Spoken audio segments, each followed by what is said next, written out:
Oh, yeah. What's going on, everybody? Welcome to the Collectors Club premiere episode. What's up, Tim? What's up, Mike? Oh, man, I am so pumped. It was right to the T on this. I'm so nervous, but we got this, man. Oh, yeah, I'm ready to go. This is going to be a super fun night. Oh, yeah, y'all. We've been just stewing this around for a while, and we're excited to finally be here and have you guys join the Collectors Club. Now, let me show you. Before we get started, you too, all the people in the audience, if you join the Collectors Club, you too can get a mighty Collectors Club card just like this. Right? How awesome is that? You don't know how you're going to get it. We're going to have to figure out a good way. Like, you're going to have to share with us. We definitely know that if you're interested in supporting this with your super chats or super thanks tonight, anybody that super chats tonight, you're definitely going to get a digital version of the collector's card. You can print it up, put it in your wallet, show it to your friends. Nice. That is so cool. Join the club, everyone. Yes. Join the club. It's going to be awesome. The whole application process and everything. You might need to wait in line a few hours, but we'll get you into it. That's right. Well, look, we're just going to sort of roll into like howdy, hey, get to see what we've been up to, what we've been watching. It's been a hot weekend. Tim, what you been watching on TV and movies? Anything good lately? TV wise, my wife and I are huge into like that 911 show. I don't know if you guys have ever watched it, that and Lone Star. So we watched that, been catching up on episodes. And then like movie wise, Bob is running a remembering stream for Paul Walker. So I've been on a little bit of a Paul Walker kick. Just watched 8 Below again last night. Such a touching movie. I love dog movies, and this is such a good one. Have you guys seen this before? Nope. I have, No? yeah. It's good, Mike. You seriously, it's really good. If you like dogs, you definitely got to check this one out. It's one of Paul Walker's better ones, I think. And then the other thing that I watched, I rewatched it, but I love this documentary. I just rewatched it. I love it so much. As a poster fan, this is fantastic. Anyone that even slightly interested in posters, check it out. Now, Tim, tell everybody what that is. It was a little shiny from the light, so we couldn't read the title. Tell them the title. It's called 24 by 36. And what this is, it's about the first maybe 30 minutes is about the history of posters as a whole. And then it transitions into talking about Mondo posters and bottleneck posters and where they came from. And they originated essentially from the lackluster late 80s into 90s photoshopped floating heads posters. Artists wanted to have more creativity again, and that's where Mondo and stuff was born from. We wouldn't have those cool Mondo steelbooks if it wasn't for original one sheet posters being so lazy and boring in the 90s. Absolutely. Awesome. Yeah, Tim sent me a copy of that, so I can't wait to check it out. He knows I love movie posters. I didn't even know there was a movie on a movie poster, so that's pretty cool. Heck yeah. Very informative. What about you, Mike? What you been watching? Oh, yeah. So today went to the theater, saw Champions, which is a great movie. It's just a feel-good kind of inspirational sports story, so can highly recommend that one. And then earlier in the week, opening night, Shazam 2, right? Shazam! Fury of the Gods. Nice. Amazing movie. It's an absolute must-see in theaters. I want to go back and see it again. That's how good. It might be my favorite DCU movie of all time. I'm telling you, it's that good. It's so entertaining. And then I finished up The Last of Us on HBO Max. I binged through that, got all the episodes out of the way. So that was pretty good. And then, yeah, just kind of watching random movies here and there. But those are the main things I watched this weekend. Hopefully people take your word on Shazam, because that it did so bad. Disappointing box office start, man. Oh my gosh. That was awful. That was terrible. My heart hurts for that one. And the movie's so good. That's the bad thing. Like, if it was like a mediocre movie or a really bad movie, no problem. But that movie is so good. I know, Huck, you watched that one too, right? I did. In fact, before I share my love, guess what? We have our first member into the club. Tiana Loves $13.99. Welcome to the club. Of course, girls can join. This is not a boys' club. This is a collectors club open to anybody. Guys, gals, gender neutral, whatever you identify as, bi cracky. The collectors club is a welcoming place. So you, my dear, get the first one. My goodness, welcome to the club, Tiana. Awesome, right, guys? Yeah, that's awesome. Oh, wait, look, we have ourselves the second member. Hang on, let me get to it. I gotta scroll down. Wow. Darvin is here too, y'all. Look at that. Darvin's $2. So, Darvin, you also get yourselves a Collectors Club card tonight. And now, look, because I'm going to space out, I'm going to be so excited at the end of this night. I may forget everybody. So, please go to my Instagram, hit me up and say, hey, Huck, I'm part of the club. And I'll send you guys a digital copy because it's going to be one of those nights, my friends. But yeah, before I get to the chats and see what else is going on. Yes, Mike, I went and saw Shazam. I freaking loved it, dude. Yeah. I did not get a chance to post my thing yet because I've been trying to get everything ready for this. But I loved that movie. I felt so good, no spoilers, but if you're worried about certain things being missing, maybe people were upset that Quantum Mania, Ant-Man, was missing the things that made Ant-Man, Ant-Man. Well, the things that make Shazam, the family, the heart, and it's not just like the Shazam family, but the kids are back, the parents are back, everybody is back that I was hoping would be there, and it just delivered. I thought it was great, dude. I thought it was so good. If I had that club card that you have for Regal, I'd be going to see that again. I mean, literally, it's like a masterpiece. It is like movie Shazam perfection. It had everything. I'm telling you, it's so good. Everybody must see. No one's going to take our word for it. I know. That's the bad thing about it. I'm like, why? It's the best movie of this year so far, without a doubt. It's good. I highly recommend, if you guys don't follow director David F. Sandberg, he's been posting a lot of stuff, especially on Twitter, on the practical effects involved. There's a lot of practical effects in that movie that people wouldn't think would be there. Granted, I didn't see it yet, but he shows about a dragon landing on a RV, and the RV crushing is all practical effects. They rigged it from the inside to pull down. That's cool. Yeah, I love that stuff. Why the effects look so good? Like, the effects were mind blowing in this movie. So. Yeah, and they said it costs half the amount of Black Adam, and I enjoyed it more than Black Adam. And I was one of the ones, if you remember, I like Black Adam. So for this to come out and top it, loved it. And it had a good post-credit scene. That was pretty good. Both post-credit scenes were great. Yeah. Yeah. What else did I see? I also finished The Last of Us. Really enjoyed that. But I will tell you, as a Star Trek fan, I am loving Star Trek Picard Season 3, mostly because I could not stand Seasons 1 and 2. As a Trekspert person, they were terrible. They just didn't have the feel of Star Trek, that sort of vibe that you want from a Star Trek show. It wasn't there. But Season 3, like, to me, it's going to be the one season. They're only doing the 3. That'll be the one Picard season I buy. I could watch this season. So far, I'm only 4 or 5 in. I could rewatch this season all the time. It's that good. Ooh, that's good to hear. So if you guys, so I'm going to say that right now to any Star Trek fan out there who is pooed on Picard. I'm with you. I'm one of you. But go check out Season 3. You will be absolutely pleased as punch, as they say. Now, Huck, I saw the first season. I wasn't overly impressed with it, but if I want to watch the third one, am I okay to skip the second season? Skip 2. I swear to God, there's nothing about 2 you will need to see. Did you watch The Next Generation growing up? No. Oh, okay. I'm new to Star Trek. I'm new. And that's fine. And you won't need it, but it helps if you know the characters because there's that love and that fondness for them.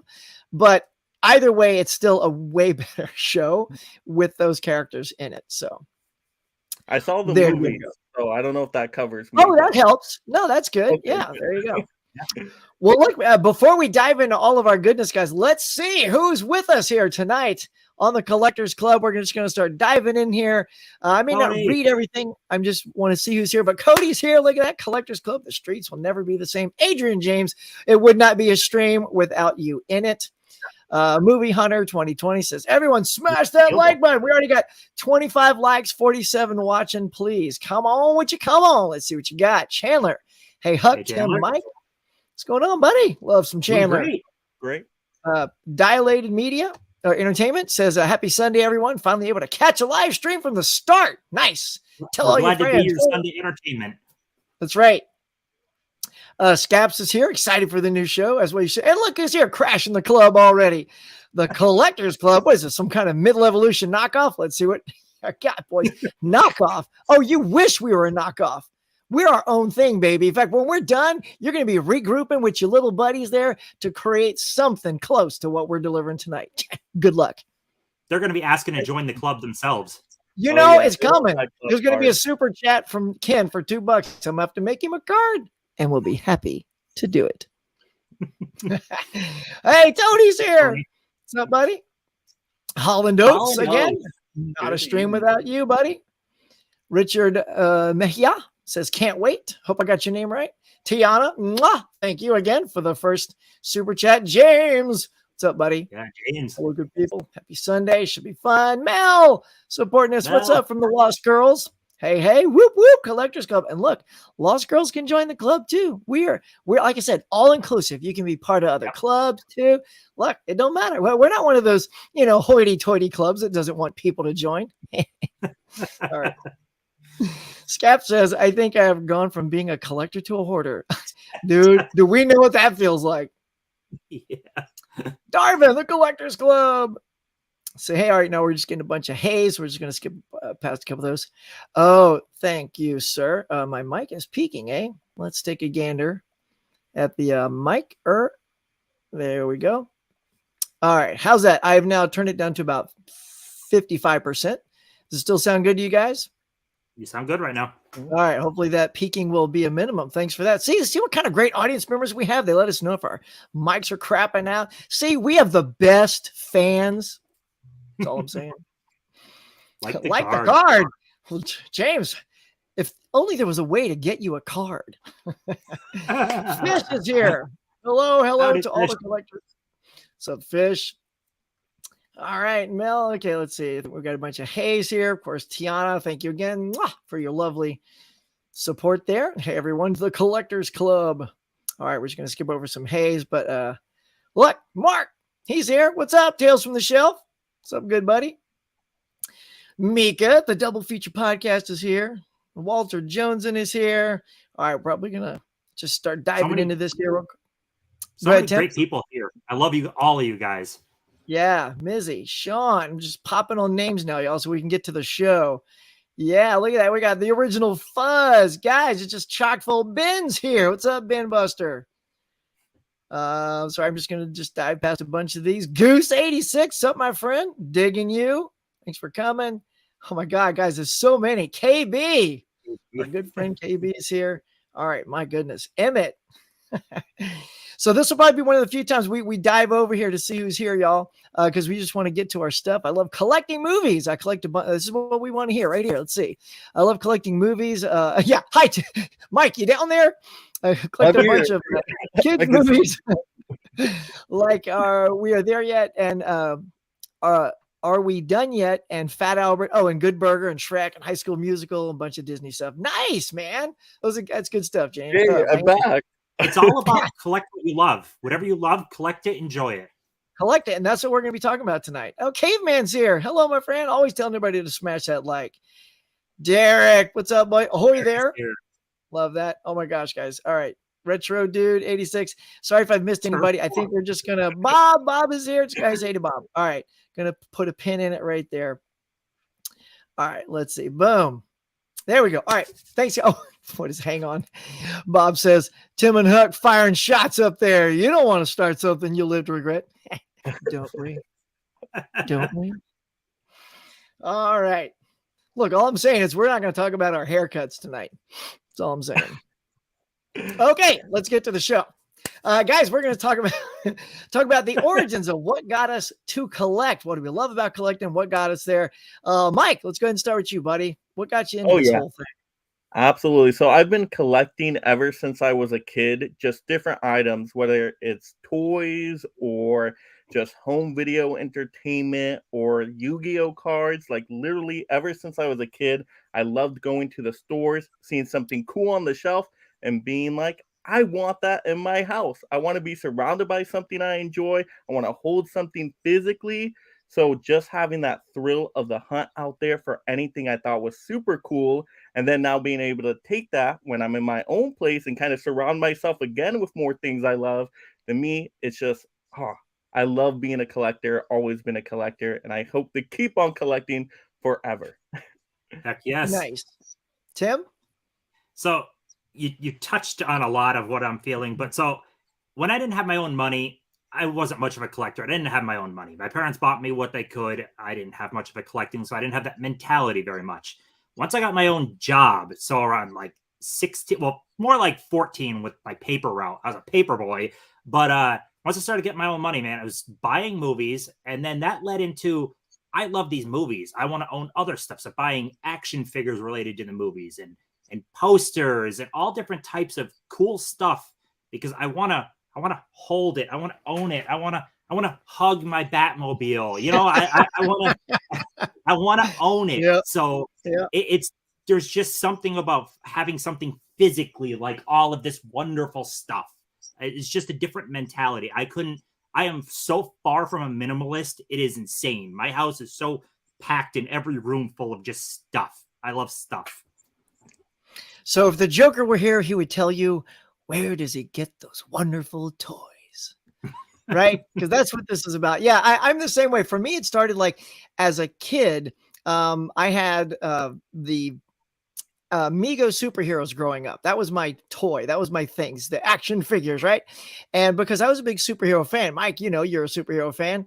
And so when those came out, that just made my little kid eyeballs shine because that's what I was into. And now I had a toy to represent that to play with.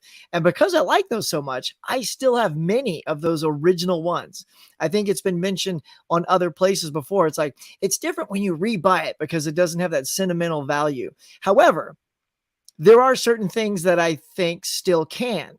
Just sort of the look and the feel of those Migos. If I were to get, they have new ones now. They've resurged as a company now, and they're putting new things out. So getting those new things, it's giving me the same feels because it's the same 8-inch figure. It's got the cloth clothes.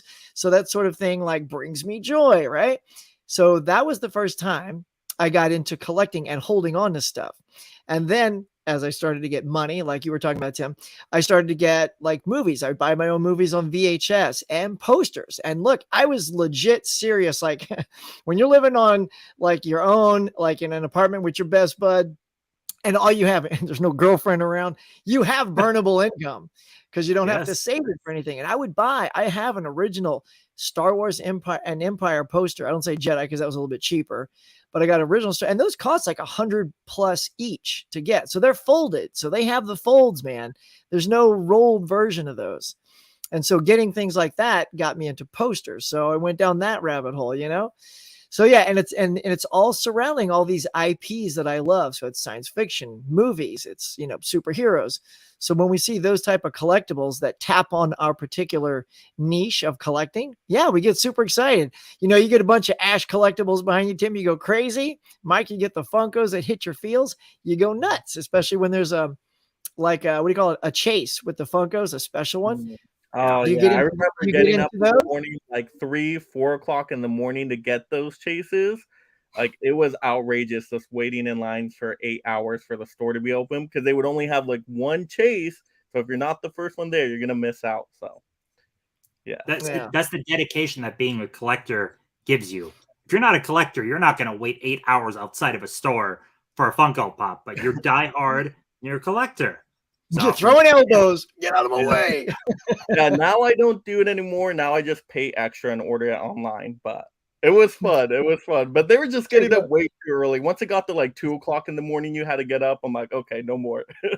There's something about I've done that camping outside thing mainly for game systems. Back before it was super hard. Well, it was still hard to get the PS5, but I'm talking back with like the 360 and stuff. I waited outside of a Kmart all night just to be one of the first few people to get one of the few Xboxes they had. And I did that with the Wii also. So that was actually a lot of fun, shockingly. It's camaraderie with fellow people who love that same stuff. It was a good time. Yeah, and look, Mike, if you ever go, and Tim too, if you ever go to any of these Comic Cons, and then Tim, you're going to one in the summer, right, to meet the Back to the Future people. So maybe I'll send. I have, by the way, an original Back to the Future poster. So yeah, that's funny. Oh, I know. So maybe I'll send that to you to get signed. But you know, you can go to the Comic Cons now and get exclusive pops there too. Oh, the pops are you have any? I'm hoping we get some good ones at the convention. I got we're that going one. to. Oh, Elvira. Elvira Nice. pop. Yeah, so I like to But take it's mine not, out but too. it's not in its case. What's going on Oh, here? What is this? I like to show Out of them box. off. Yep. I'm an out of box collector all the way. Yeah. Oh Yeah. gosh. I Yeah, can't look, do it. my I put my Migos- boxes inside of boxes. How people are with their steel books and slip covers. That's how I am with the Funko Pops. It must go inside a plastic box to protect the box. I love So that's the out-of-box kind of so much. collector.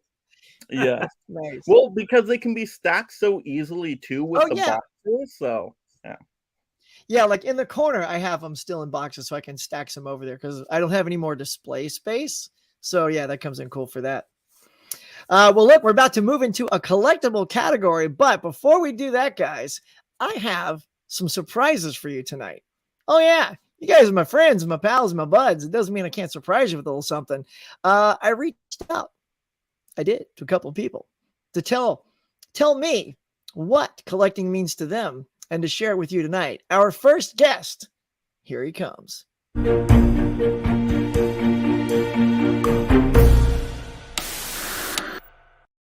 Ahoy there, my name is Derek, the convicted cinephile, and my good friend Huck over at Huck's Pop Culture Cafe, a member of the Collectors Club, asked me to make a video about things that I collect and why I collect them. Not only am I the foremost collector of all things Bubba Hotep related, I also collect other things too.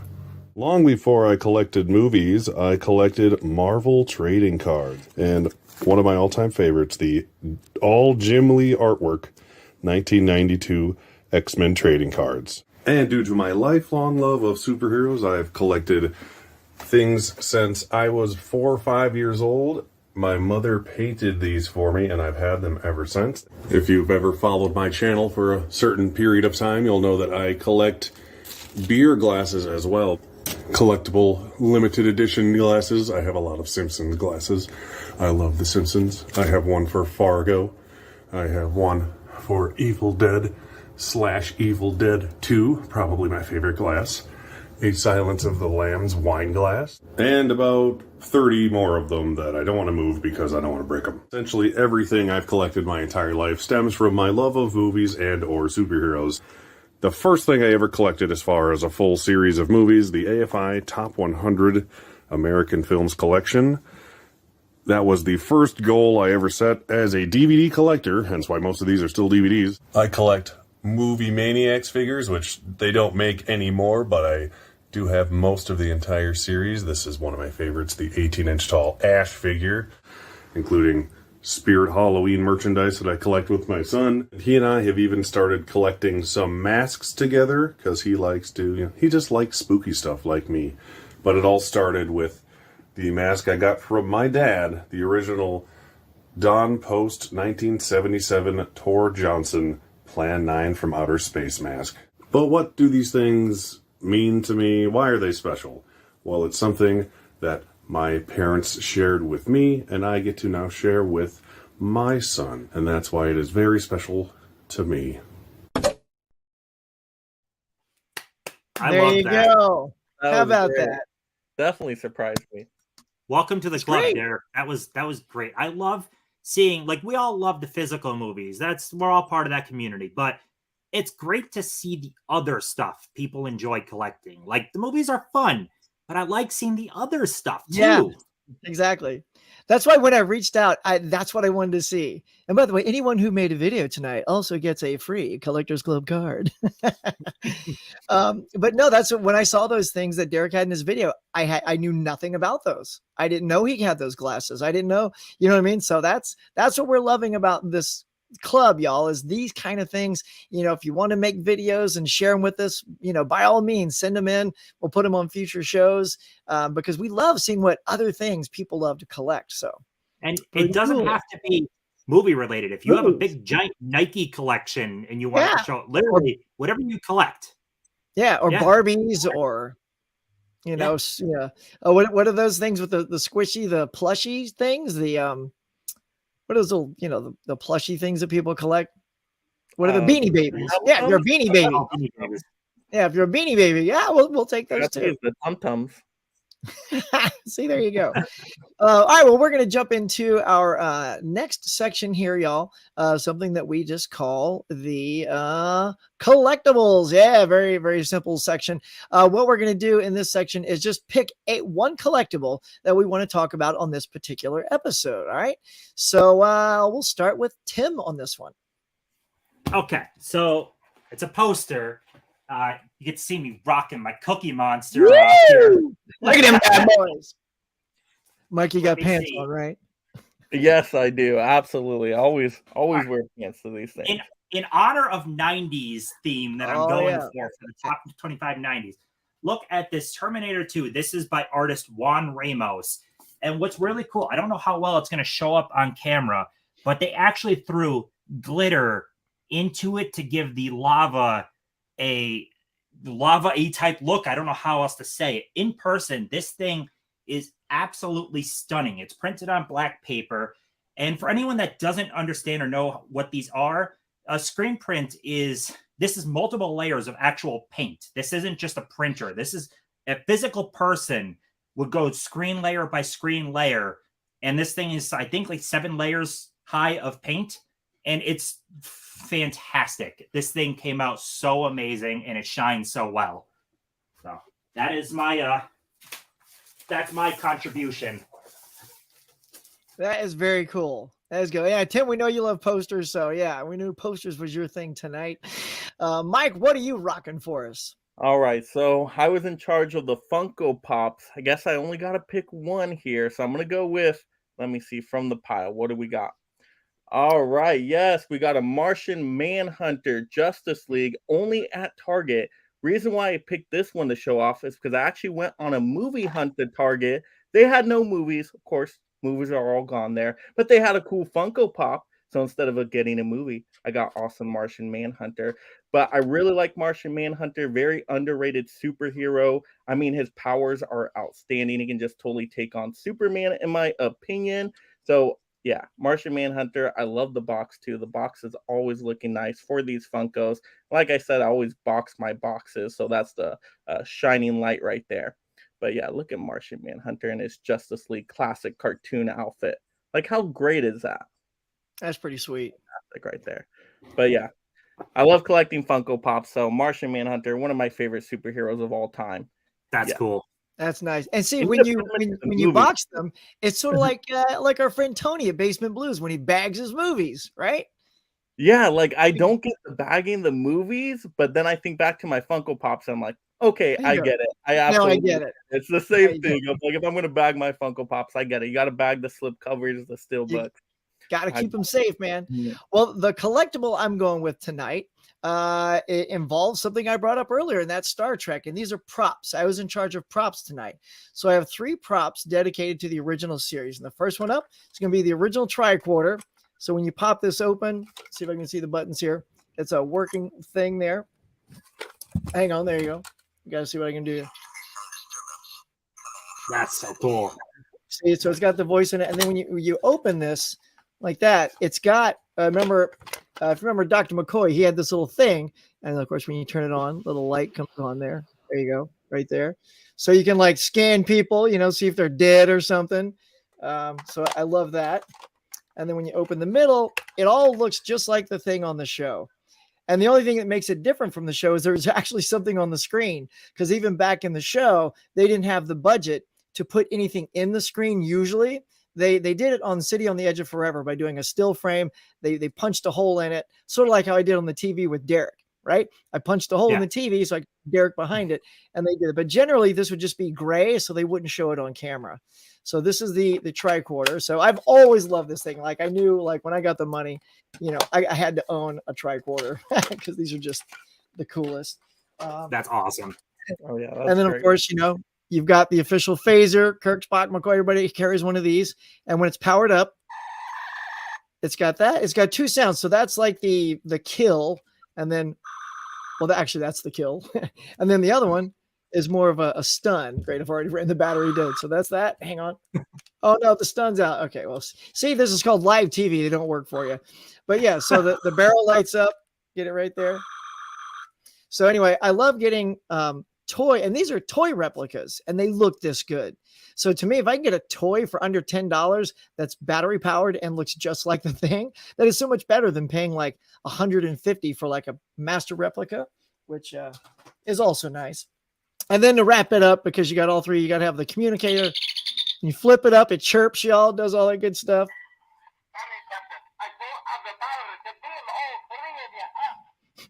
You hear that? So you can actually record your own. That's me going, Captain, I don't have the power to beam all three of you up. Literally, that's me. Thanks, buddy. That's great. So that's what I love about that prop. Is you can customize. Those are so cool. All right, hang on, let's get you back up, y'all. Boom. So yeah, those are my original Star Trek props. I love prop replicas. I wish I had more in my collection. I only have like a handful. I have obviously the picture in the thumbnail. I have the Firefly Serenity Malcolm Reynolds gun. That's cool. Oh yeah, here let's talk about, like, when you say that. Here, let's show it to everybody real quick so we can tell what is in that. So here's the thumbnail. So Tim, tell them what we're looking at here. I'll show you the one without the thing there. There you go.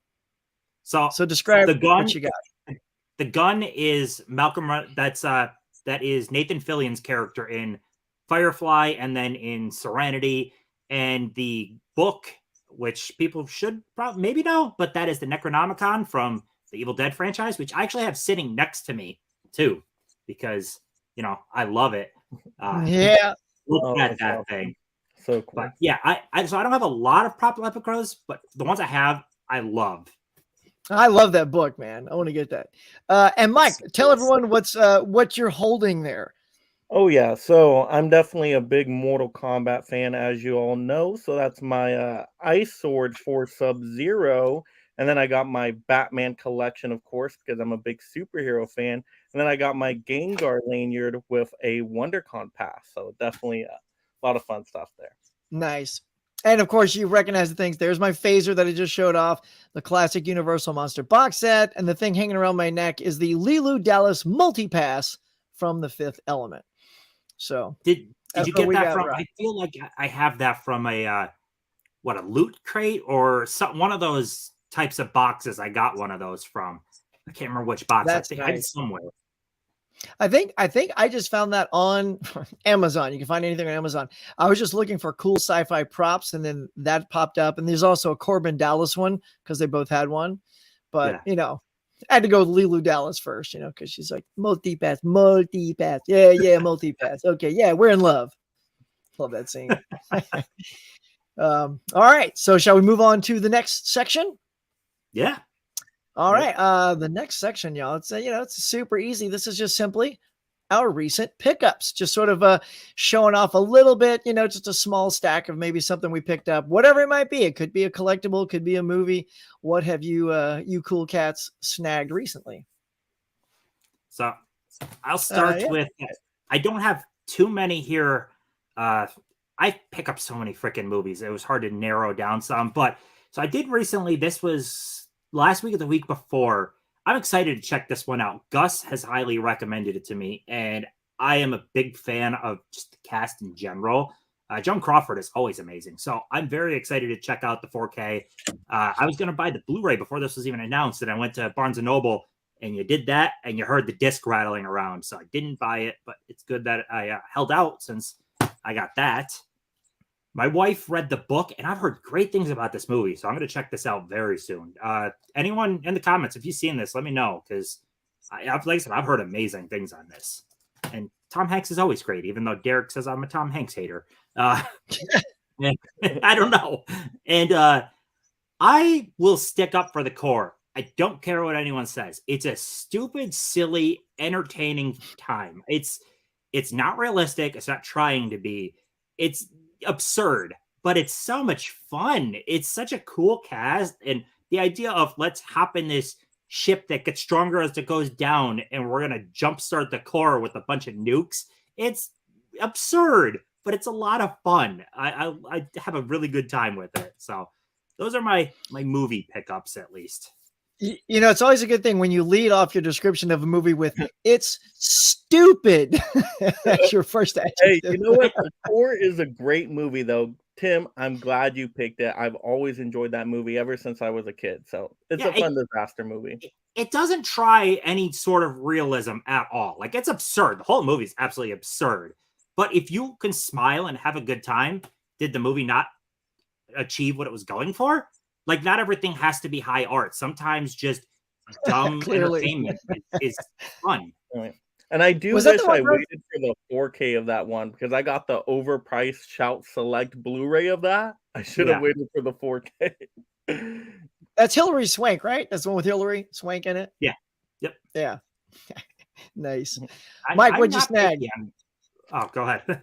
Yeah. Cool. So I'll show off a few titles here. So I picked up my finally 48 Hours collection. Never seen these movies before, so total blind buy. But the deal was the deal. So price drop, had to pick these up finally. But great buddy cop movies. I really enjoyed it. I mean, Eddie Murphy is hilarious in these movies. He's so fun to watch.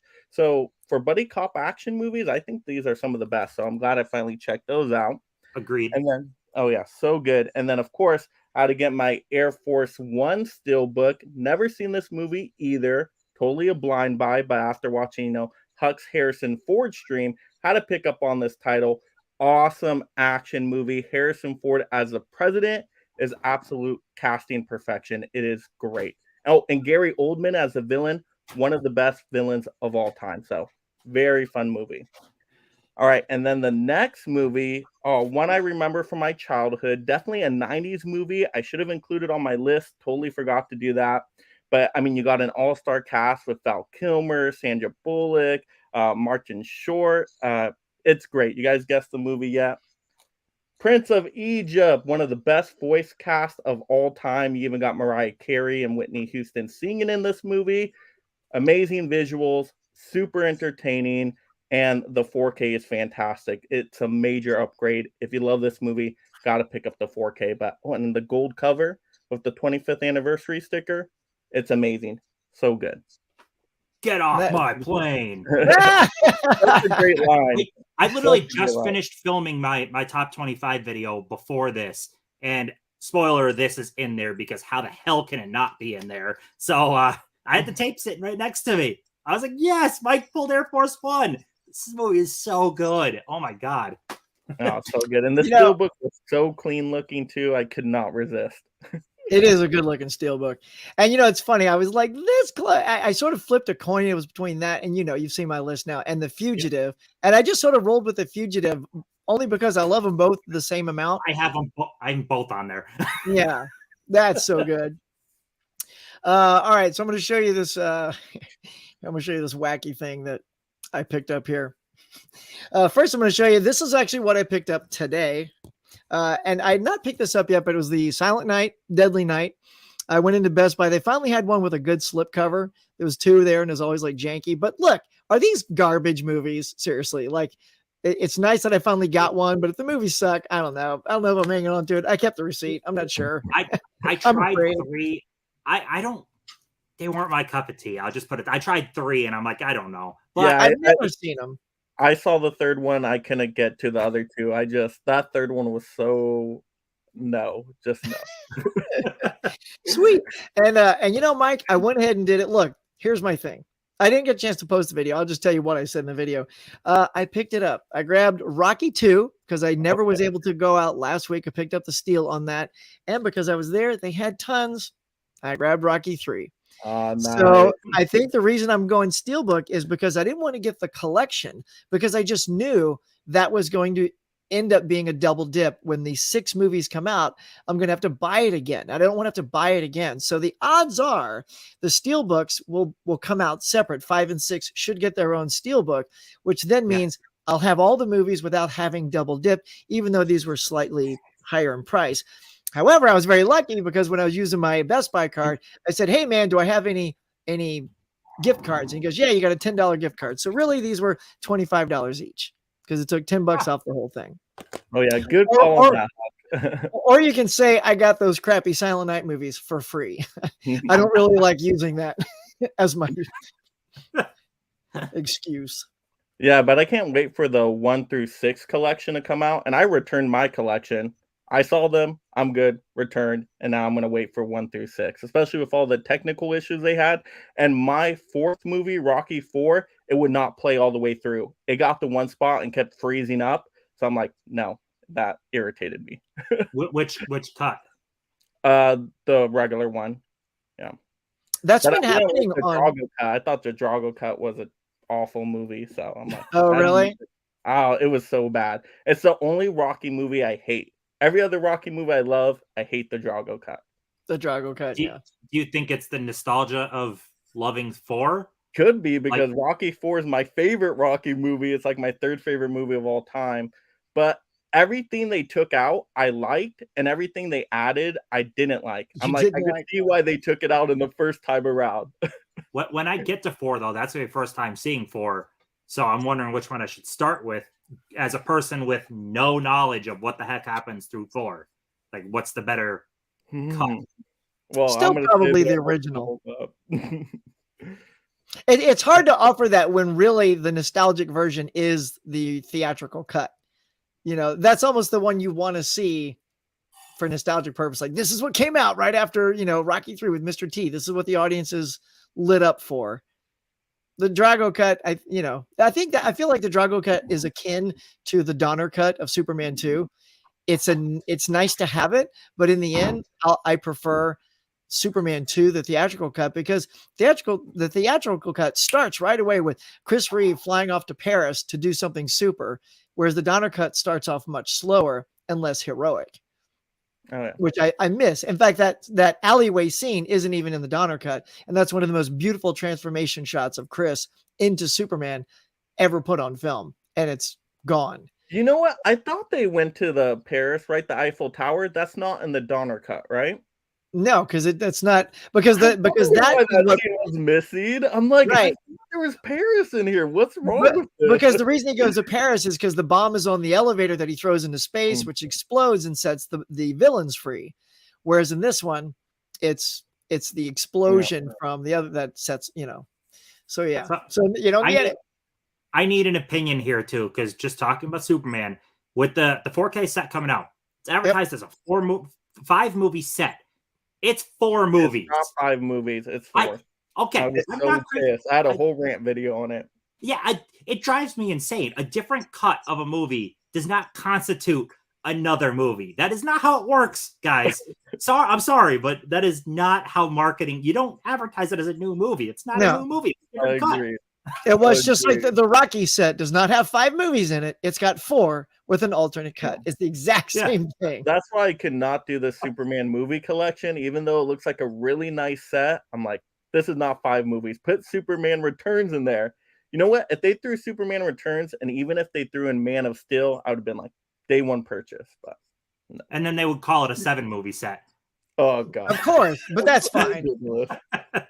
Yeah, those steelbooks look really good though. They do look nice. In that set. Even the one with the bonus features that it looks like the original print of the comic book #1.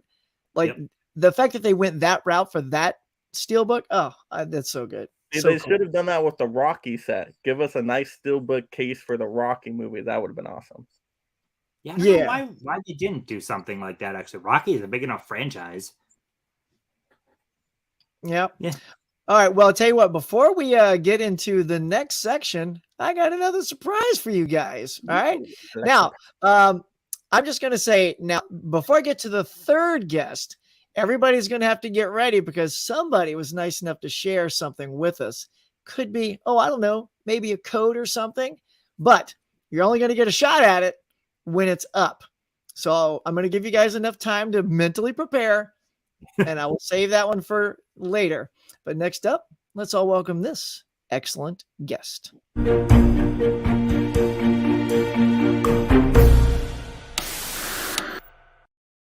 Hey, what's going on, Collectors Club? Tales from the Shelf here. And my assignment today is to give a quick background on what I collect, why I collect it in 2 minutes or less. So here we go. I love Blu-rays. Obviously, that is my passion. Blu-ray 4K films in general. I'm a very nostalgic person, very sentimental person, so I love having the movies of my childhood as well as the new stuff that comes out, obviously. And then here we've got a lot of books. That's probably my second favorite thing to collect is books. I've got a lot of Stephen King, as well as a lot of things that I got when I was young, even going as far back as the elementary school book fairs. Got plenty of that stuff. And then I also love video games. Video games are a big part of my childhood, so I've got a lot of those, as well as some newer stuff. And also vinyl records. I've got a pretty modest collection here of a mixture of vinyl soundtracks as well as just your standard albums.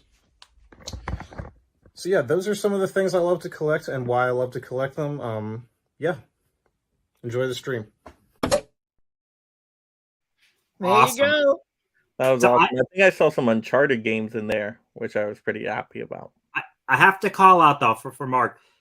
I don't feel books are given enough love, so that is awesome. Sometimes I've brought up books and it feels like people's eyes glaze over. And What's this book here? And I've seen enough people like mad at books for taking movies spot in Target, but I mean, books are another great medium, though. It's not a competition; they're completely different mediums, and it's nice to see books shown. So awesome, Mark! Yay, books!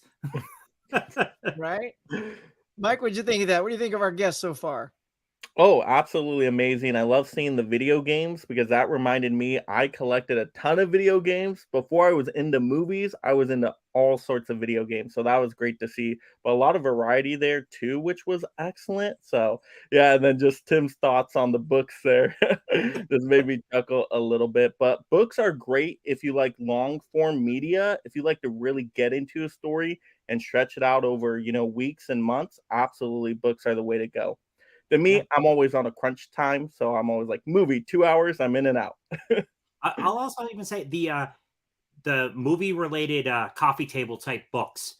A lot of those will dive deeper into the movie than you will find in any special feature on any disc. There's ones for Alien, for Jaws and stuff. You'll find way more in pictures you'll never see in any disc form. So if you love the movie, check out some of the books on the movie. Like it'll blow your mind, the stuff you'll learn. Oh yeah, let me tell you, there's a coffee table book that is yet to be produced, but I've seen the prototype. It's this guy Jim Bowers. He has a website called Caped Wonder. It's all dedicated to the Christopher Reeve era of Superman, and he put out a book, and it's a beautiful book. And he was at one of the Comic-Cons, and he was showing it off, and I'm like, dude, where is this book? And he goes, Warner Brothers just hasn't thumbs up yet. And that was like 5 years ago, and like, where is it? I'm still wanting that book. Like, my birthday is coming up. I'm like, get that for my birthday, but it's still Warner. I don't know what's keeping Warner. Eventually, the fans who love that are going to be dead, and there'll be no reason to produce a book for that movie, right? Yep. Now, I know we love books, but then suddenly, because Mark is here to say, yay, Tim, yeah, books are my first love, but then Derek shines a boo reading and everything. And then Holland chimes in with a little, yeah, but the stickers on the books, boo. It's a lot of booing out there.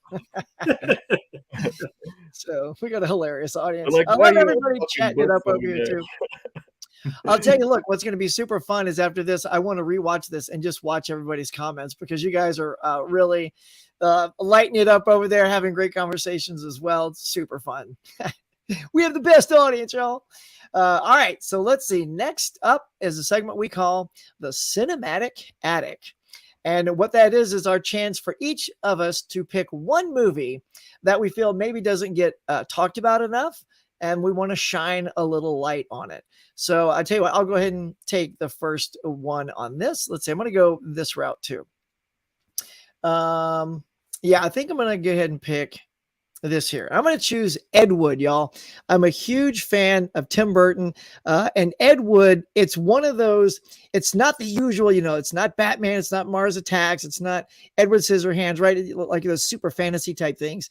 I mean, it is technically a drama, but super filled with that weird Burton-esque touches that I absolutely love. It's all about Ed Wood, the filmmaker Ed Wood, best known for Plan 9 from Outer Space. And I mean, and this is, oh my God, like when I saw this, Johnny Depp was absolutely amazing. I know that Martin Landau was nominated for playing Boris Karloff. Bela Lugosi, the other guy. Boris Karloff is an asshole. If you've seen it, you know what I'm talking about. There's some scenes between him and the Boris, which is very funny. Bill Murray, Sarah Jessica Parker. I mean, it's got a great cast. And I think Burton does such a splendid job crafting the story of this very unique filmmaker. So if you guys have not checked out Ed Wood, this is sort of my up on a pedestal. Pop it into your cart on Amazon or whatever, and pick it up. If you want, I'll leave links below. I have affiliate links, so everybody, all the films that we all picked tonight, I'll put affiliate links below, and feel free to support the channel and support the Collectors Club by clicking on those. So that's my pitch, y'all. Have you guys seen Ed Wood? No, No. I still need to see it. Yes, I should. No way! Seriously? Never- Like, never saw it. what we were picking tonight, y'all. So, No. as far as I know, they could have seen this movie. Well, I now passed it on to you. That was my gift. Well, here's a goal. If we haven't seen something that's popped up for something like this by next stream, we have to see it. So by the next Collectors Club, I will have seen Ed Wood. Nice. All right. I'll commit to that too. Got to get that Ed Wood going. All right. Tim, what you got? Let me throw you over here. All right. So I'm already kind of spoiling part of my top 25 list, but That's okay. I don't care. I'm going to highlight Arlington Road. So this is a really good movie of Jeff Bridges and Tim Robbins become neighbors. And Jeff Bridges is kind of suspectful of Tim Robbins' character and thinks he's a terrorist. I can't say too much more, but this is a very twist-filled suspense thriller. It is so well done. The acting is top-notch by Tim Robbins, and Jeff Bridges are always good. And they kill it in this. And like nobody talks about Arlington Road. I want to say it's like 98. Very good late 80s or late 90s thriller. Your jaw will be on the floor by the end of it, I think. It is really good.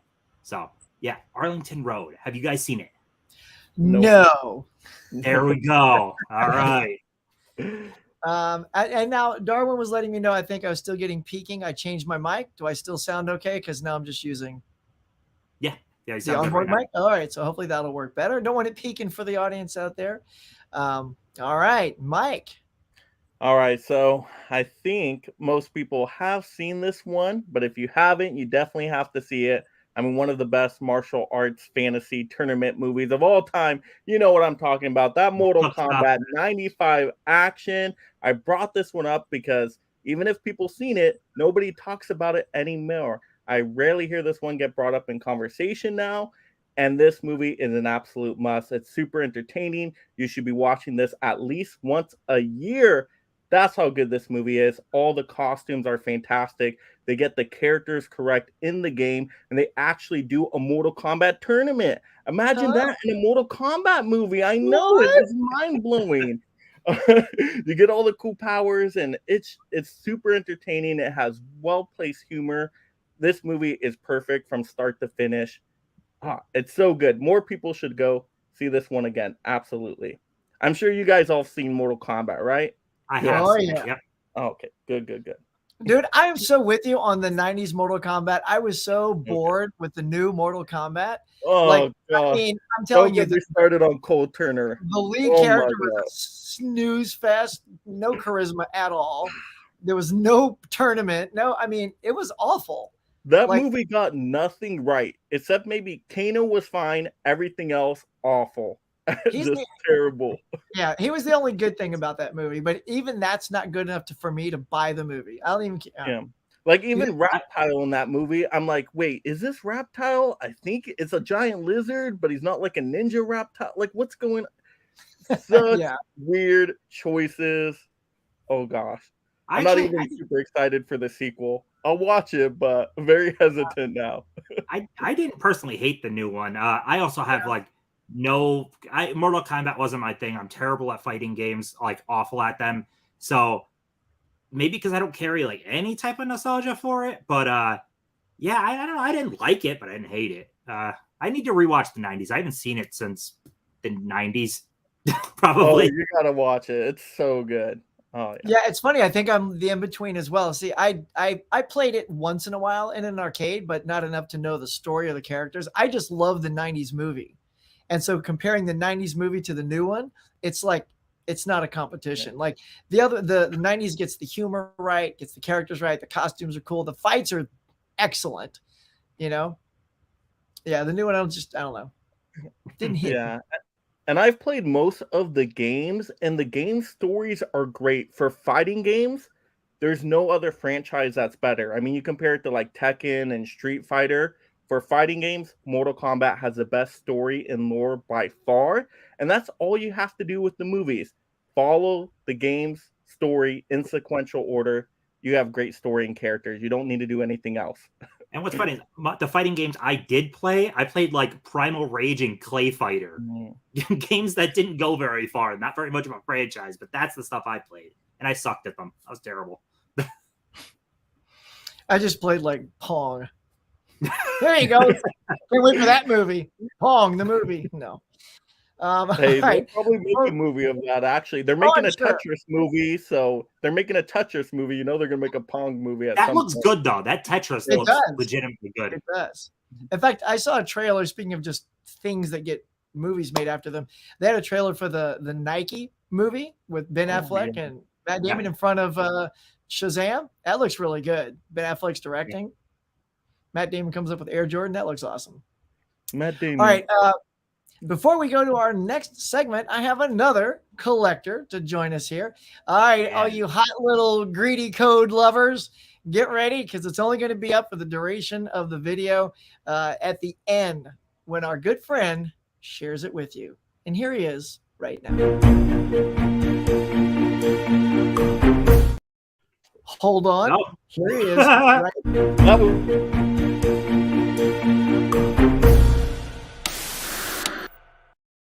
Hey everybody, it's Eddie. I am one half of Fans of Something, and Huck wanted to know, what the heck do you collect? Well, we definitely love our Funko, the traditional Pops, as well as the Mega Pops, and even the Funko Sodas. And of course, movies.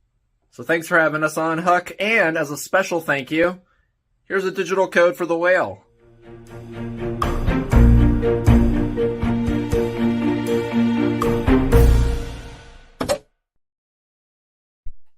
That's awesome There for you him to go. give that code away. That's a Isn't that awesome? Such a I can give good a movie. round of applause. That was really cool of Eddie. And it's funny, we had to work that out because it was a little pixelated. So I hope we got the code right, y'all, because I had to sort of make it super nice and clean and fresh and readable. So that was a copy paste from what he sent me. If you are the lucky winner of the whale, let us know in the comments. Hey, Huck, thanks, Eddie. Thank Eddie, especially thank Eddie, that you were the winner of the code. And yeah, and then it was good to go. All right, what is up next? Here we go. The next spotlight is Hollywood Spotlight, where we're all going to take, we're all going to take a particular Hollywood performer and we're going to highlight them, talk a little bit about them and why we love them. And tonight, because of the timing of it all, each actor that we've chosen is inspired from the Academy Awards. And Mike, you're up there. We'll go ahead and start with you. Absolutely. So I am spotlighting today Brendan Fraser, who just won Best Lead Actor for his performance in The Whale, which is an outstanding movie, very emotional. But how they're able to do that with such a limited setting and acting around such a limited cast as well. I mean, you only have a few characters in the movie. You have moments that are horrific with like some eating sequences that are super disturbing, but you can't keep your eyes away from it. But then by the end, that emotional gut punch, if you are not choked up or in tears or crying, I don't know. I mean, literally the family members I brought to the theater on that one, we were all crying by the end of it. Amazing movie. But I remember Brendan Fraser from my younger days, his family movies, watching George of the Jungle at my grandma's house. We had that on home video. I love that movie. I thought it was so wacky and just fun and entertaining, kind of like almost like a Jim Carrey persona in George of the Jungle, but he still made it his own. And then, of course, you get the Mummy movies. Some of the earliest movies I remember. The Mummy home video, I played that movie so much. I still remember the trailers that went along with the VHS. That's how many times I watched that movie. But they really updated the classic Mummy and made it an action adventure story. So that's a lot of fun. And then The Mummy Returns, a great sequel. Actually, I might prefer it over the first Mummy. A ton of fun. Again, I remember seeing that one in theaters. And then, of course, he stars in the best romance, well, one of the best romance movies of all time, with Blast from the Past. Such a fun, interesting premise of the movie. Also, great comedic moments, but it has such a charm to it. So those are really the Brendan Fraser movies I know. And then probably after that, Journey to the Center of the Earth. I didn't super care for that one when I saw it, but going back and watching it again, it's all right. But then basically he has this 5-year gap. I mean, he had other movies in there too, like Bedazzled, which was awesome, Monkey Bone, tons of great movies. But then he has like this 5-year gap where he just disappears off the acting scene. You don't really see him in anything. But then he comes back in smaller projects, it seems like, and The Whale is really his comeback Rocky story to acting. And with that comeback, he wins Best Lead Actor at the Oscars. Oh my gosh, I love just seeing his speech on all his wins he got this award season, his being on talk shows. Fantastic, just great seeing Brendan Fraser, but he's amazing. What do you guys all think of Brendan Fraser out there? That's what I want to hear about. Let me know that. I love him. You spoke on so much. For anyone that doesn't know too, for his absence, it was because he was actually his what was it, his agent or someone or an executive basically sexually assaulted him and blacklisted him. Yeah, I'm thankful he's back. People like that in Hollywood need to get the out. But movie wise, so I loved Will. I freaking loved it, and I actually saw on Twitter today. I don't know if there's, I don't want to blame Gen Z, but there was some younger people that were actually talking about how much this movie made them laugh at the end and holding in the laughter at the end. And I'm thinking, how disconnected from reality do you need to be to laugh at this? Like nothing in this movie is laughable. I thought, I was like, holy crap. I thought this movie wrecked me, man. It wrecked me. And Mummy wise, I'm going to say it right now. It's one of the movies that the remake is better than the original. The original Mummy is really good. Not faulting it. It's more horror. This one is more action adventure. And I dig the more action adventure more than the horror. So it's just, I really love that Mummy remake. It's so much fun. Oh, it's so good. Can't go wrong with Mummy Returns. Yeah. Until you get to the third movie. The third movie was pretty bad. So we don't talk about Tomb of the Dragon Emperor. Although, now I feel like I need to give it a rewatch because I'm so happy for Brendan. And I didn't realize, hang on, I don't want to tip my hat that I'm going into it. Yeah, I'm gonna hold my comment because I want Tim to go next regarding that Mummy one. But yeah, I'm super pumped for him. I thought he earned like, what was it, a 6-minute standing ovation for The Whale?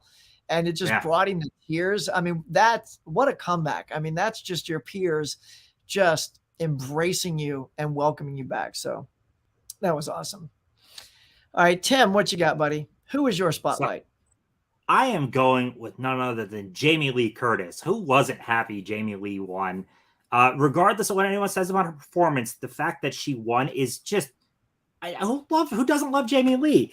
So most people think of her as a scream queen. That was her early part of her career. I obviously love Halloween, but what I connect with the most and what I love the most, I think, is her run of, she did a lot of like family movies that are an absolute blast. I brought this one up, but House Arrest is so much fun. This brings back so many childhood memories. She's great in it. Kevin Pollak's great. This is the kids locking the parents who are divorcing into the basement. You don't come out until you're back together. Like, that's a lot of fun. On the one Christmas stream on my top 25 Christmas, I put this super high up. I consider this one of my favorite Christmas movies of all time. She's great in Christmas with the Cranks. Freaky Friday? I love Freaky Friday. Oh my God. And then you even take away that. I love action also. Who doesn't love True Lies? I just I love her Scream Queen stuff, but it's more of her 90s into 2000s stuff that I really, really love. She's amazing. And so what is your take then with Jamie Lee? So, because we love her here too. The fact that she won the Oscar, is it a career Oscar, or do you think it was just? She absolutely deserved it. It is justified to me. I mean, go back and rewatch Everything Everywhere All at Once. Her performance is so captivating. She is so entertaining the whole time.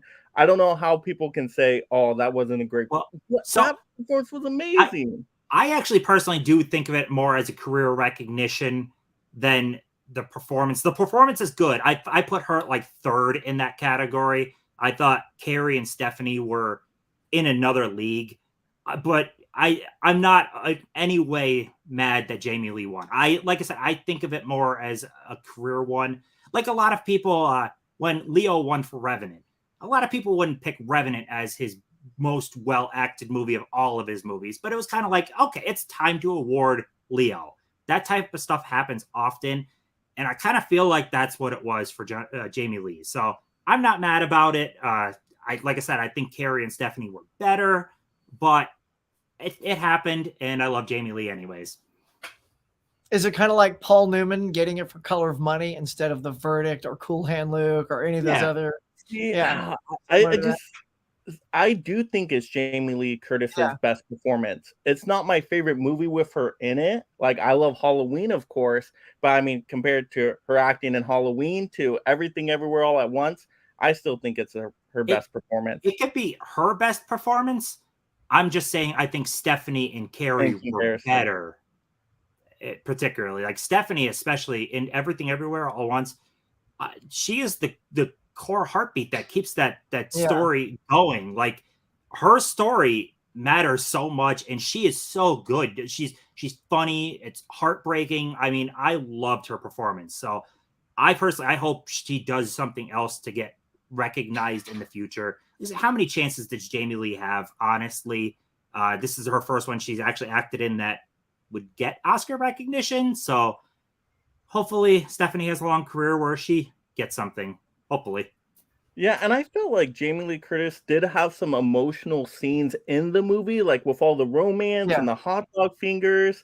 I thought I was being emotional during that scene, so I really liked it. I think people are undervaluing the performance there. Nothing that Jamie Lee's brought the emotional. I think she was more. I thought it was more just a fun, funny character. Nothing emotional. See, I was feeling it.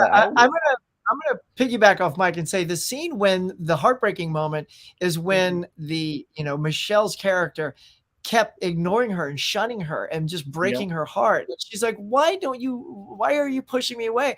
And that moment was so genuine because you were used to her just being sort of the tax audit nightmare, that this alternate character genuinely loves her, and she's not being given the love that those two characters in that reality have. And that's where I thought she kind of earned it. It's bizarre, bizarre, bizarre. And then there's that heart moment. I get it. Stephanie Hsu is sort of like that linchpin to everything. But, I think Jamie surprised everybody in that role. Yeah. So now. And she's the reason I saw the movie too. Like, when I hear Jamie Lee Curtis is attached to it, it gets me instantly excited. And I'm seeing that movie just because she's my favorite actress. So they needed her in the movie, I think, to get more eyes on it, especially box office wise. So I think it was a good move having her in it. I think she's a big reason a lot of people saw that movie. That movie, it kept gaining money because of word of mouth on how amazing it was, but it came out pretty strong, and she's a big part of that. There's no denying that, and she was amazing. I don't want to make it sound like I'm downplaying. I just thought Stephanie and Carrie were better. That's all. Oh, they're all great. Funny. Yeah, they're all great. If we're getting into why it's funny that you say Jamie Lee put some butts into it, well, so I'm going to say, for me, what got me to see it is the person I've chosen, and that is Michelle Yeoh, who I absolutely love and adore. I've loved her for years and years. So yes, we're talking about Everything Everywhere All at Once. Her Oscar-winning performance. Oh my God, I cannot tell you how excited I was when that happened.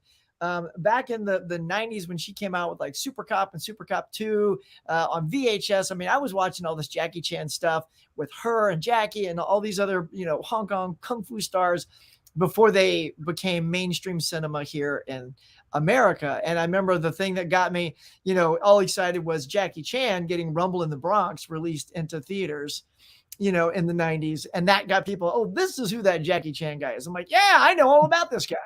Well, Michelle to me is the same way. I've been a fan of hers, watching her kick ass like no other chick has.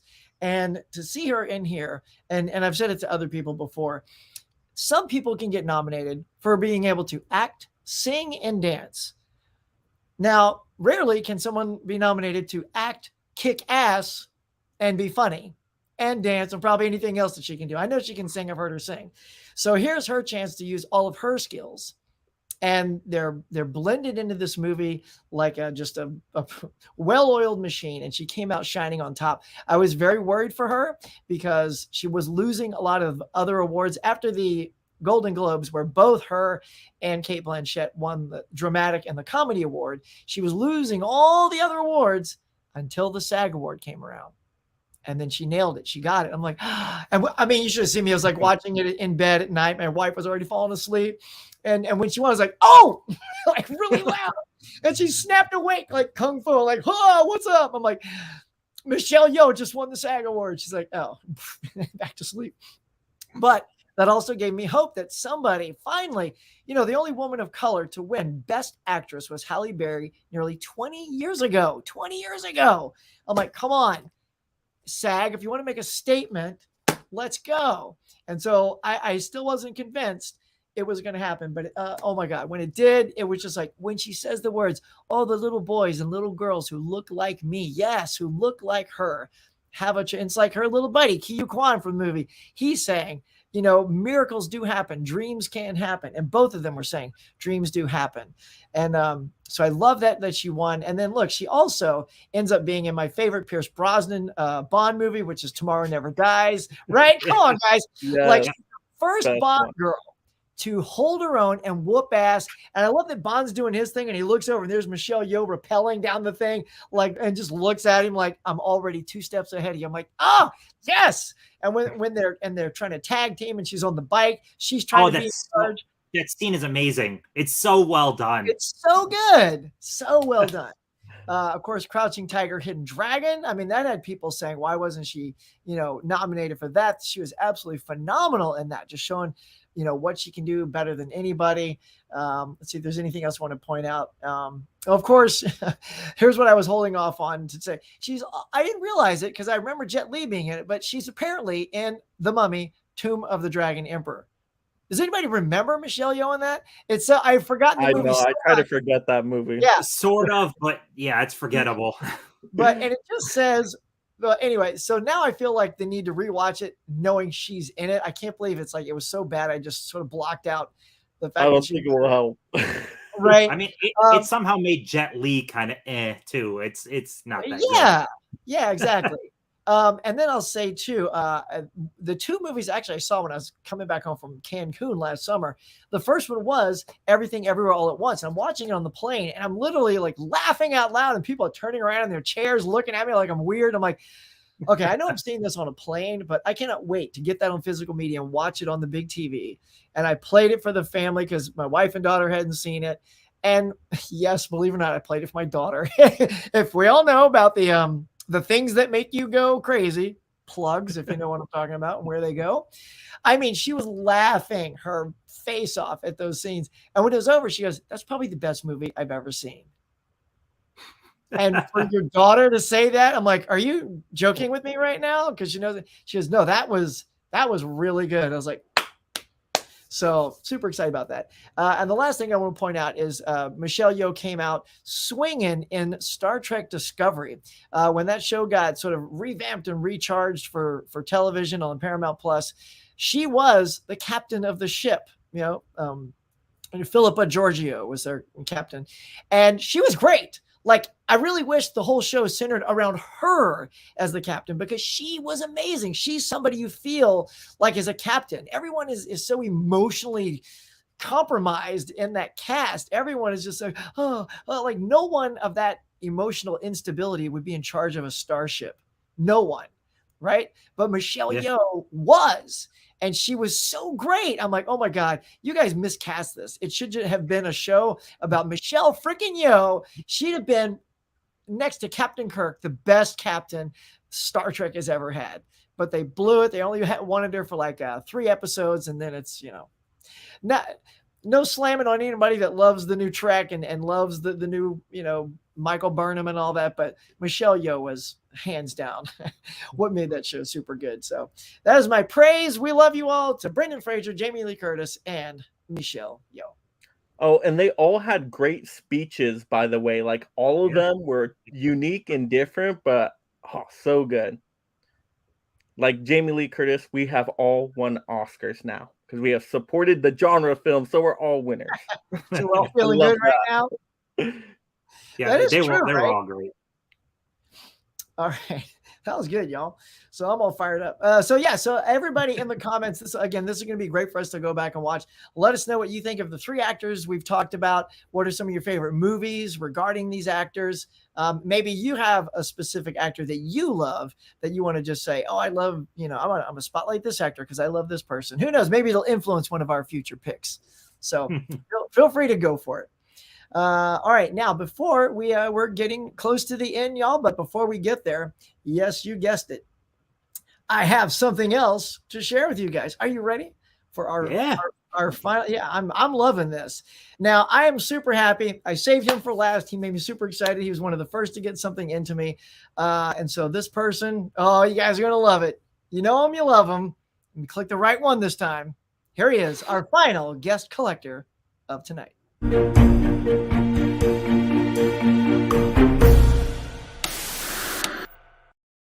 Hello everyone, Fish the Film Collector here. I just wanted to say thank you, Huck, Tim, Mike, for allowing me to be a part of your special initial episode of the Collectors Club.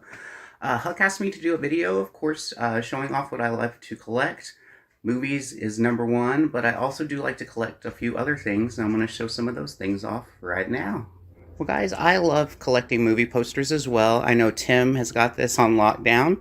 But I used to work at a video store and a music store, so I came across a lot of these back in 2000, early 2000s. So I'm going to show off a couple of these that I have.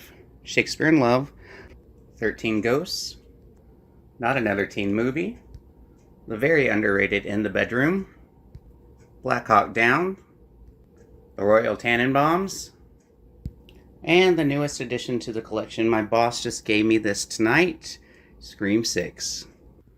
I am also a huge lover of everything Harry Potter. This is the Hogwarts Express 4K Amazon exclusive box set. And then, of course, the books.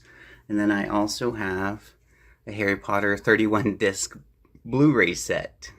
A couple other items from my Harry Potter collection. I have an autograph from Tom Felton, Draco Malfoy, and a couple other books here. I actually saw Harry Potter in concert. And I still love collecting DVDs. Some for the packaging, and then some just because we can't find them or get them on Blu-ray or 4K. And not only do I love film, but I love TV as well, so I love collecting TV series. And this is probably my favorite set out of them all. This is my friend's set. It's all 10 seasons. It's a gorgeous box set. I love this thing. Well, I just wanted to say thank you very much again, guys, for letting me be a part of your special night. Happy collecting, and I hope to see you guys in a lot more episodes. Thanks. I love that. There's so much to unpack in that I loved. Obviously, posters. Fish, you're awesome. I love posters.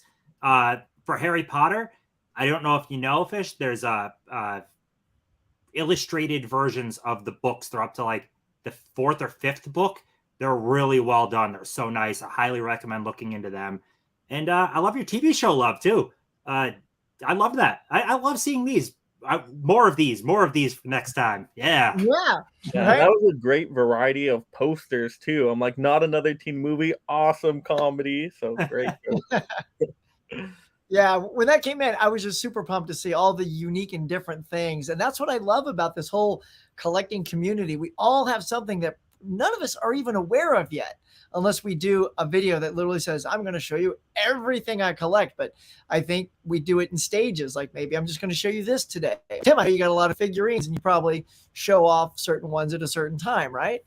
So yeah, that's what's fun about having people make videos is they kind of do a quick overview. In many cases, I wish it was a little bit longer so we could see even more great stuff. But that's what I love about this. So if anybody wants to, like I said, contribute, hit us up on Instagram. We'd love to know who would want to participate in a future episode because we love seeing what you guys collect. Right on. Sorry, my dogs greet my wife. Hey, babe.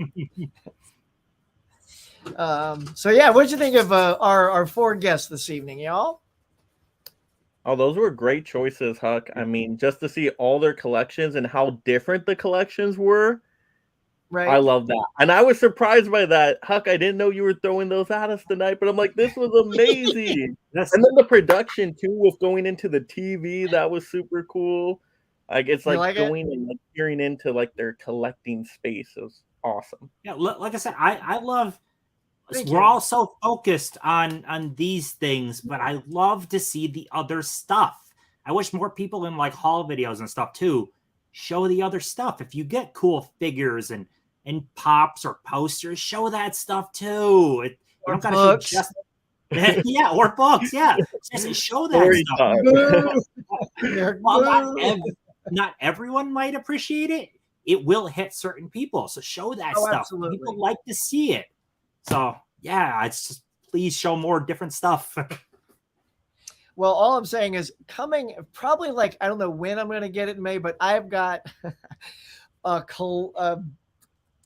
collection of collectibles coming in May that if it comes in before our show in May, I will be so thrilled to show you guys, but we'll be saving that for sure. I mean, like so dang good. All right. So let's see. I tell you what, let's go ahead and just talk about, let me share my screen here. We're going to wrap up our evening by talking about things that we are most excited about coming out in theaters next month. So let's go ahead and pop this up for you guys right now. All right, guys. So here we go. Anybody want to take lead? In the first week of April, I'll just read them in case you can't see it. April 4th, we have in limited release, you got The Fist of the Condor. I don't know what that is. One Day as a Lion. And then here we go. April 5th, Mario. Super Mario Brothers, the movie. Who's excited about that? I am thrilled. If I was able to show for this, I have a gigantic Mario statue upstairs. I'm talking like a 40-pound, massive honking Mario statue. It is huge. Oh my God. I love Mario. In this one, I enjoy the one from the 90s. It's a lot of fun. It's not Mario. It's its own weird thing. But this Mario looks like it nails the aesthetic and feel of Mario. It's kind of crazy that Mario doesn't have very much of a story, but this movie looks legitimately good. So I'm pumped. This is going to make a boatload of money too. So I will definitely see it opening weekend. Oh, Huck, you go for it. Oh, no. I was just popping it up so we could see you. Go ahead. Oh, yeah. So I will definitely see it, of course. I'm not as excited, though, because it is an animated movie, and that's not usually my go-to genre of animation. But I'll check it out. I wish they did do live action, though. Kind of like the Sonic movies, mix that live action into it. Somehow, I would have been more excited for that. I know it could look a little weird because we got that, 90s one. But I still had fun with the 90s one. I had a good time with it. It's fun. It doesn't feel Mario, though. That's the weirdest. But I think you could do Mario more live action and still get the characters right. I don't know if it has to be animation, but yeah. Well, I'm for me, I'm excited for it because I think my daughter really wants to see it. So to share a movie like that with her gets me super excited. So yeah, it's me. I can't wait. I hope it doesn't, cool. That's another thing too. People are like, oh, that doesn't sound like Mario. And I'm like, seriously, you want to hear it's a me for 2 hours? No, thank you. So whatever voice I feel that Chris Pratt and the director have settled on, I feel like it's going to feel good. It'll feel very Mario-like in that world, and we should, hold judgment, till we see Pratt it. does sound pretty good, and I'm not mad they didn't pick the original voice actor. But I don't know what is with Pratt is always like the go-to. It feels like there's other people that can do voice acting. It's just like, we need a voice actor for an animated Pratt. I don't know. Pratt guy. He's name recognition right now with Guardians of the Galaxy and all of that. So probably just to get more people to go watch it. But I wish they did more of the Mario catchphrases. Like they don't do "Let's a go." Like it doesn't have to be in the accent, but I would have loved the catchphrase. I mean, we don't know. We didn't see the movie. Yeah, well, because he says in one part in the trailer, like "Mushroom Kingdom, here we come," or "We're coming," or something. I don't know. That's all. Like it could have been a "Let's a go" moment. All right, well, let's see what else we got coming out the following. Let's see, on April 7th, we got Joyland Ride on Paint, the Bob Ross movie with Owen Wilson.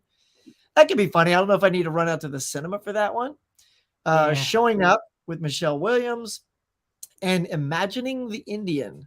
It's a documentary. Any of those float your boats? Nothing theater. No. Yeah, this week, theater nearby me. This will be the week that Mike goes and rewatches other movies that he loves. Like Shazam.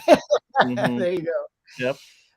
All right, April 12th. Okay, now we're creeping up on my birthday, y'all. My birthday's April 10th, so I love the fact that Lord of the Rings is getting a re-release. That's pretty awesome. Little Fathom. Is that a Fathom thing? Probably. Yeah, Fathom events. The Lost Weekend, a love story. Beautiful Disaster. Don't know any of those, but here we go. On April 14th, we got Renfield, the Pope's Exorcist, Crow. Have you guys seen the trailer for the Pope's Exorcist? I have. I want to check it out, but who knows? I won't do theater for Pope's Exorcist. It doesn't look theater good, and I don't have a pass. But I didn't hate Pray for the Devil. I thought Pray for the Devil was entertaining enough, and I kind of feel Pope's Exorcist will be just more of that. Just maybe a little bit above because it's got Russell Crowe, and he kind of brings a little bit something more to the table. But yeah, that'll probably be a buy on Blu-ray or 4K for me. Yeah, I don't think I barely remember anything about Pray for the Devil. So I hope it's better than that. I mean, it wasn't terrible, just was kind of just a generic Exorcist movie. Yeah, I think Renfield's the one everyone's going to be most excited about because it's finally another chance to see Nick Cage in a big movie in the theater. I know we got a lot of Nick Cage fans. Hey, Sue! Awkwafina in the movie. That's going to be awesome. Yeah, Awkwafina, yeah. Okay. Yeah, and it's definitely rated R, when Renfield cuts in the movie. That's going to be awesome. Check it out. What? What was that? What was that? Sorry. Apparently my Siri turned on for some weird reason. That was weird. That has never happened. Ladies and gentlemen, my next guest, Siri. I don't know why Awkwafina triggered Siri. That was very odd. I apologize, everybody out there. I've had that happen myself. I meant to turn off Siri because that happens. Yeah. Oh my God, that was so funny. Sorry about everybody. Let's see. Anything else in that week? I think those are pretty much the two bangers. Suzume, Rare Objects with Katie Holmes, Everything Went Fire, Sophie Marceau. Look, Young Indie, Sean Patrick Flannery, and Nefarious. Sweetwater with Carrie Elwes and Eric Roberts, and Mafia Mama with Toni Collette and Monica Bellucci. So, I mean, got some good actors, but I just don't know if those are going to draw people to the cinema. Mike, you might see a couple of those. I don't know. Yeah, I'll see Mafia Mama. That looked like a fun movie. I thought the trailers were pretty enjoyable. So yeah, it did. That's not theater for me, but Mafia Mama is definitely Blu-ray when it comes. Toni Collette is way more hit than miss. So even if the movie around her isn't that great, she'll be entertaining. Yeah, man. She's like a Cate Blanchett. When she does something, you just want to see what she does with it, stick her teeth into it. Did you guys see Nightmare Alley? That both of them are in, ironically, they're both in that. Yep. She was fascinating in that movie. I know a lot of people didn't love that movie, but the first half I really liked. Yeah, it had good performances though. All right, let's see how the month is wrapping up. Look, a little re-release of The Big Lebowski. April 18th, we got something called Mirando El Cielo. Never heard of that. And April 21st brings us Beau is Afraid with Joaquin Phoenix, Something I'm excited Chevalier. for coming up. We got with Samara Weaving. That could be good. Minnie Driver. I haven't seen Minnie Driver in something in a while. Guy Ritchie's The Covenant with Jake Gyllenhaal. I definitely want to see that. That could be cool. Yeah. To Catch a Killer. I don't know many of those people. Somewhere in Queens with Ray Romano and Laurie Metcalf. Just the cast alone, it sounds like a made-for-TV movie because of the cast. Back on the Strip with Kevin Hart and Wesley Snipes. Nice. I wonder if it's just a... okay, well, it's a comedy. So, yeah, it's not a stand-up show. That could be funny if you're a big Kevin Hart fan. The Tank. Carmen. Boy, this is a loaded week. Other People's Children. Don't know any of these people. Evil Dead Rise. Tim, I think that's got your money. Oh, I am so all over that. I don't think tickets went up for sale yet. Someone could correct me if they did. But once I can get tickets, I'm buying them. I'm getting Thursday night tickets. No one is spoiling a freaking thing for me on that movie. Boy. I am seeing it right away. People completely ruined Scream 6 for me. No one is ruining. Really? Oh, people. I haven't seen it, so yeah, I didn't see it either. And my friend was sick last week, so we didn't get a chance to go. So I was like, I'll see it this weekend. Between Twitter stuff that I didn't ask to see, people, I muted the word scream and spoiler and stuff, and I still got stuff because people coyly word things. They will. I've seen. And by the way, let's just cut you off real quick to say, and don't anybody start now in this comment section for people who haven't seen it. Please be part of the Collectors Club, not the be banned. You're gonna get bounced out of here. I saw YouTube thumbnails that were recommended to me and suggested that clearly put the spoiler in the picture of the thumbnail. Facebook suggested something to me. Facebook suggested, because I follow this one group, they're like, oh, well, you'll like this Woodsboro whatever group that showed a picture of the cast members for Scream 7 in a bus ready for filming. And I'm like, oh, well, gee, if they're in Scream 7, they probably didn't die in Scream 6. Lovely. Yeah. Oh, goodness. I've learned everything about that movie already, and I didn't see it. I'm telling you, the ability to not get spoiled is really hard these days. I mean, like almost right away, like Mike, you'll probably know, like almost on Friday, people were saying end credit sequence of Shazam, explain. I'm like, nope. Get off my screen. It's like, I don't want to, I kind of even stop reading the thing in case in the title there's more. Oh yeah. It says Shazam in credit. I move on. Like, nope, put my hand over it so I don't see it. Yeah. Well, it sucks that internet culture now, though, has led to everything is about those early clicks and the engagement. So if you put that spoiler or whatever, you'll drive your engagement. But that's a really crummy thing to do to people that didn't see the movie. Like, is the expectation really, if you do not see it opening weekend, screw you? Because that's really crummy. Yeah. Yeah. No bueno. All right, let's see if there's anything else. I know. No. Oh, well, let's talk about the Evil Dead Rise, Tim. Excited for that for sure, right? I'm thrilled. I loved the last one. The 2013 one was fantastic. Evil Dead actually is, I mean, as a franchise, the franchise has not let me down. I love every entry into it and the TV show. And it's at 100% on Rotten Tomatoes right now. Like, ooh, nice. Yeah. So, I mean, Rotten Tomatoes isn't everything. I really don't care that much, but people are liking it, obviously. So, 100% is really good. That's difficult to get. So, that gets me more excited. I'm thrilled for everything Bruce Campbell's been saying. It's a bloody, gory movie the entire way. So, and I haven't seen a real Scream Fest in the cinema for a long time. I mean, I haven't seen Scream yet because I saw Scream 5 on Paramount Plus. So to go see Scream 6 and then this, I don't know, man. It sounds like some good horrifying screams in the cinema, having people. And look, I'll even say, I don't know if I mentioned this yet, but in Shazam, people were clapping. They were clapping, and we had a very small turnout. But the very small people that were there, we clapped, and I'm like, yay for the 4 people that are clapping, But I mean, that shows you if we had a full house, they'd have been clapping, Yep. There you go. All right. I don't see if there's too much else, but coming up 22nd, we got us a Cal Burnett celebration. I love Cal Burnett. Spirited Away is getting a re-release. And in the final week, April 28th, Are You There, God? It's Me, Margaret, with Rachel McAdams, Kathy Bates. Sisu. Did you guys see the trailer for Sisu? No. Oh, watch the trailer. It looks bonkers. Crazy. Yeah, you got to see that trailer. I saw the trailer for the George Foreman thing. I was very excited for that. I was like, oh, look at that. Sign me up. Because of the white trunks, I thought it was Muhammad Ali again. I'm like, why are we getting another Muhammad Ali movie? Because it was such I guess they always wore the same kind of white shorts back then. So, and then I realized it was Foreman.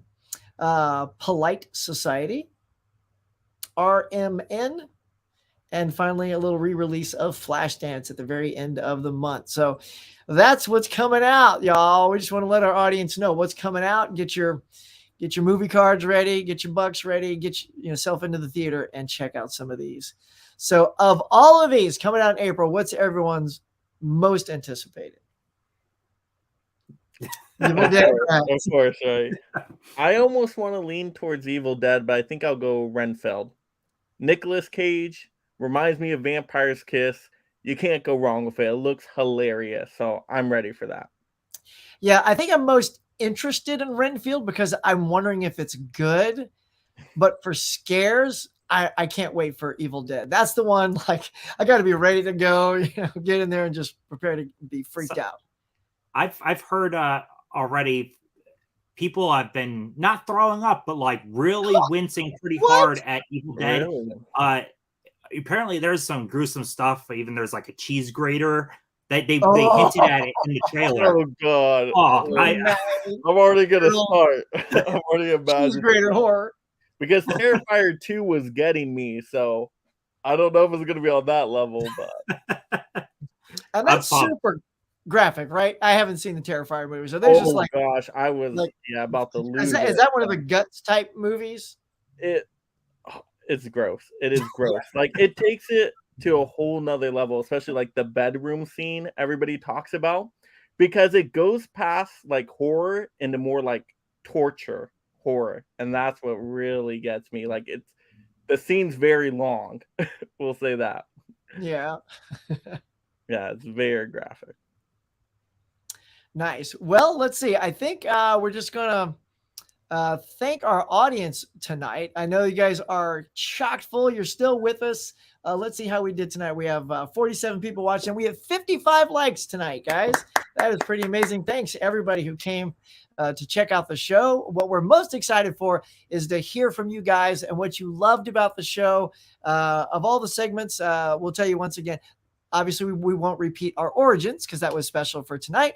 But the segments include our collectibles, recent pickups, the cinematic attic, where we each pick a beloved movie from the past that we think maybe have missed most of you.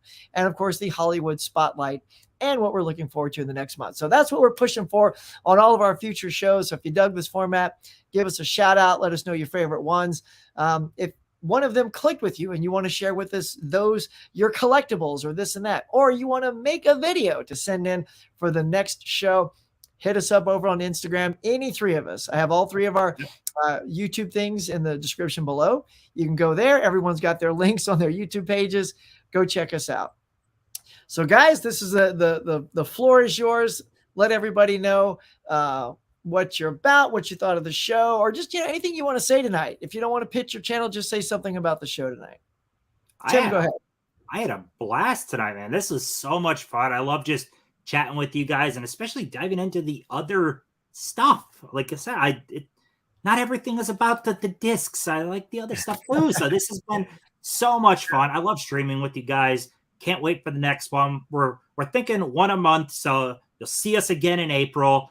Yeah, I had a blast. And the only thing to plug is get me your top 25 lists if you haven't. Other than that, do it. Other than that, man, what a blast. This has been great. It kind of flew by, didn't it? Yeah. Like, I'm sort of like, should we keep going? I mean, but Mike, what'd you think?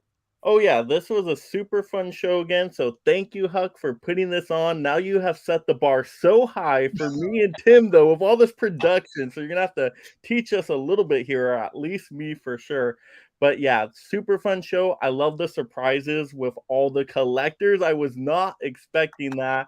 great to Yeah. see everybody's collections. The audience was amazing. I mean, everybody showed up tonight. Everybody did a great job promoting out there. I can't tell you Yes. how many times like the tag ad story showed up. Yep. I'm like, oh my goodness, Yep. people are super excited and pumped for this show. So I hope we delivered out there, everybody. But it was fun just hearing everybody's thoughts.